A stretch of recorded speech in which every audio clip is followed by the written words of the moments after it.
Inaanyayahan ko po kayo sa 3 minutong panalangin. Tayo po'y manalangin. Ama naming makapangyarihan sa lahat, Diyos na lumikha ng langit at ng lupa, sa sandaling ito kami po'y lumalapit sa iyong harapan na may pagpapakumbaba at pusong uhaw sa iyong presensya. Salamat po, Panginoon Diyos, sa panibagong araw na ipinagkaloob mo sa amin, sa hiningang patuloy mong ibinibigay sa amin, at sa bawat pagtibok ng aming puso, at sa mga pag-asa na dumarating kasama ng bawat pagsikat ng araw. Panginoong Diyos, kami po'y humihingi ng kapatawaran sa lahat ng pagkukulang, pagkakasala na aming nagawa. Sa mga pagkakataong kami po'y may pag-aalinlangan sa mga salitang sambit namin na hindi ayon sa iyong kalooban, at sa mga gawaing lumilihis ng landas ng aming katwiran. Linisin mo po kami, O Diyos, puspusin mo po kami ng iyong banal na Espiritu.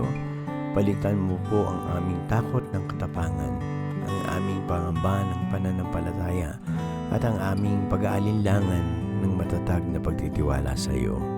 Sa oras na ito, tinataas po namin, Panginoon, sa iyo ang lahat ng aming mga pangarap at pangamba, at ang aming pamilya, ang aming mga minamahal sa buhay, at ang aming hanap buhay, at ang aming kinabukasan.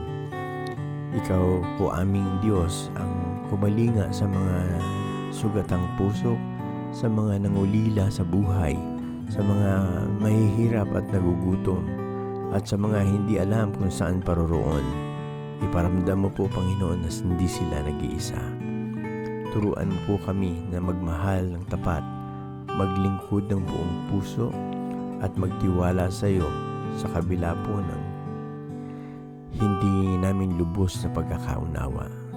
Sa iyo po namin iaalay ang lahat-lahat sa aming buhay, ang aming puso, ang aming isip, kaluluwa, at ang aming buhay. Ito ang aming panalangin sa ngalan ng iyong anak na Jesus, na aming tagapagligtas ngayon at magpakailanman. Amen. Sumainyo nawa ang pag-ibig, kaligtasan at pag-iingat, biyaya ng ating Panginoon Diyos, ngayon at magpakailanman hanggang sa araw na siya ay pumarito. Mabuhay po kayo.